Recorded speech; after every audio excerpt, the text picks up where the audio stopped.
Alright, let's dive into the problem we've encountered. The issue at hand involves a peculiar behavior in a server-client setup, potentially indicating a kernel bug.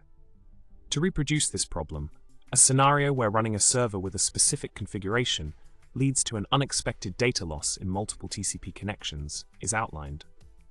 Now, let's talk about the solution provided. The initial step involves setting up the server by creating a socket, binding it, and then setting the backlog to 1 with a subsequent user input wait to add the socket to the backlog queue. This specific setup is crucial for replicating the issue at hand. Moving on with the solution, the client-side configuration includes creating sockets, setting TCP_NODELAY option, establishing connections, sending data in a loop, and finally, receiving data. This sequence of actions is essential for simulating the conditions required to observe the data loss in the TCP streams. Continuing further with the solution, the server-side implementation plays a critical role. The server is designed to handle new connections and incoming data, ensuring proper data transmission and reception.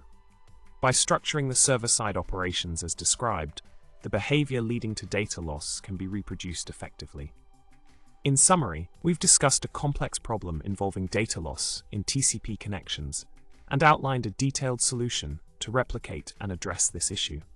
Remember, troubleshooting such intricate scenarios requires meticulous attention to detail and a systematic approach.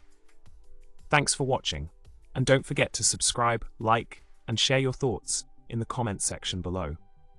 See you in the next video.